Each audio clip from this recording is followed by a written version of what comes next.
Salvador começou por aqui. Foi aqui que Tomé de Souza decidiu instalar a cidade. Numa parte alta, protegida, bem acima do mar. A cidade podia ser construída no formato de uma fortaleza, que foi mais ou menos como os portugueses construíram todas as cidades da época. Tomé de Souza veio para cá incumbido pelo rei, trazendo 3 naus e mais de 1000 pessoas. As ordens para ele eram claras: fundar uma cidade, fundar uma fortaleza e tomar posse aqui no governo geral. E foi isso que ele fez.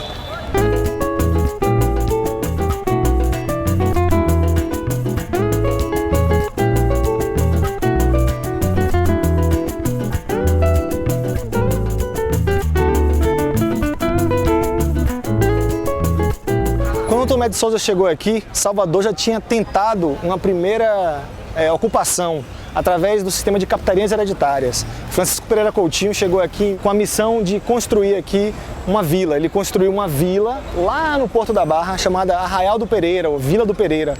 Mas a tentativa não deu certo, houveram vários conflitos com os índios. Ele tentou fugir e, juntamente com o bispo, o navio dele sofreu um naufrágio na ilha de Itaparica, que fica do outro lado da Baía de Todos os Santos, e eles foram devorados pelos índios tupinambás. Então não deu certo a capitania hereditária e o rei mandou Tomé de Souza com papel.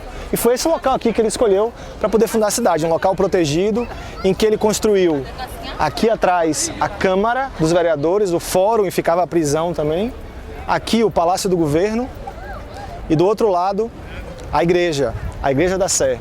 A Igreja da Sé não existe mais hoje, ela foi demolida no começo do século passado para poder abrir caminho para o bonde.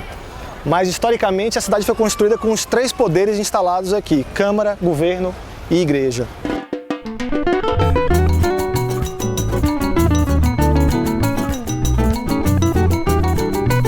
Para quem não sabe, aqui fica o elevador Lacerda. É ele que une a Cidade Baixa e a Cidade Alta. E se você quer conhecer um pouco mais sobre o elevador Lacerda, você clica aqui nesse link aqui e vê o vídeo sobre o elevador Lacerda. Então, a cidade propriamente dita não foi descoberta aqui. O desembarque de Tomé de Souza, inclusive, foi feito lá no Porto da Barra também.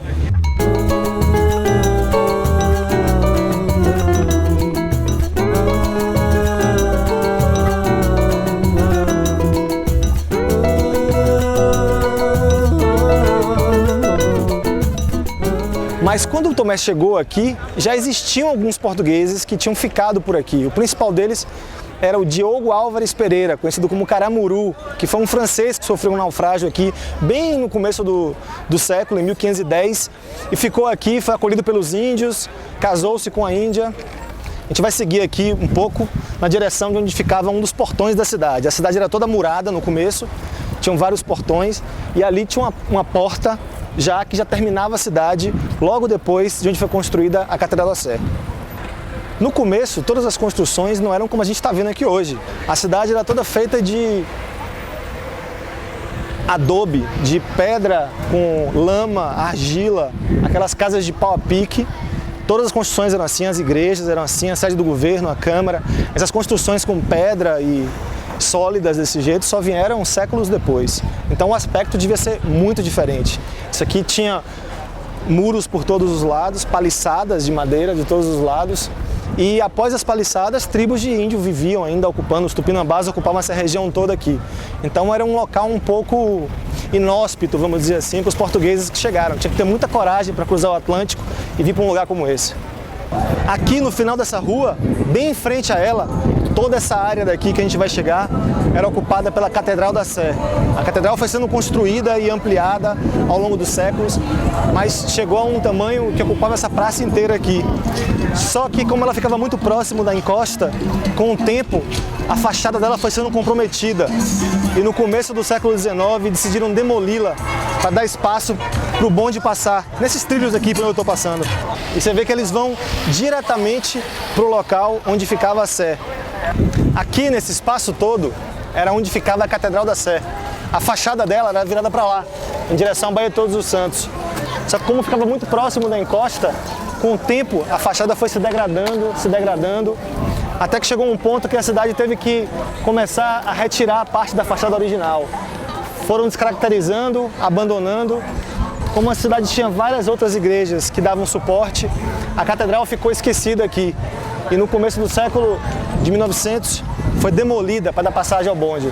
Hoje a gente tem aqui o monumento da Cruz Caída, um monumento do artista plástico Mário Cravo, para poder lembrar a demolição da Catedral da Sé.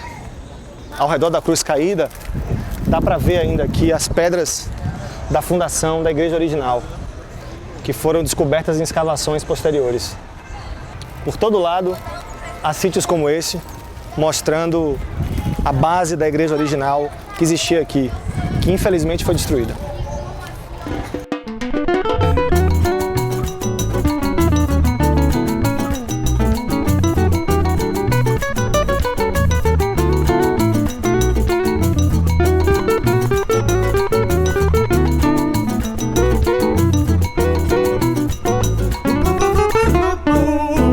Aqui ao lado da Sé ficava a residência arquiepiscopal, onde o arcebispo daqui de Salvador vivia. E ela era unida por um passadiço que saía a mais ou menos na altura do segundo andar para a igreja, onde o arcebispo tinha acesso direto à igreja. Esse passadiço foi removido após a demolição da Sé, mas a residência continua até hoje e está sendo restaurada para virar um museu.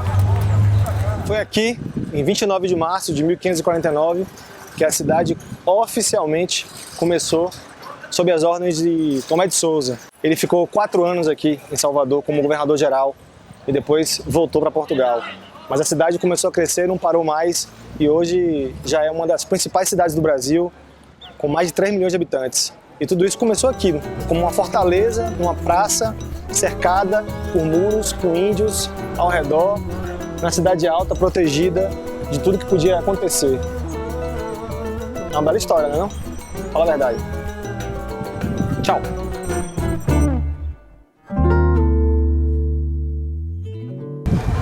Esse aqui é Dom Pero Fernandes Sardinha. Ele foi o primeiro bispo do Brasil. Ele teve um destino também trágico, parecido com o do donatário Francisco Pereira Coutinho.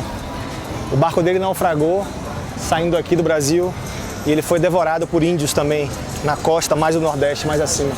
Virar almoço de índios devia ser realmente complicado.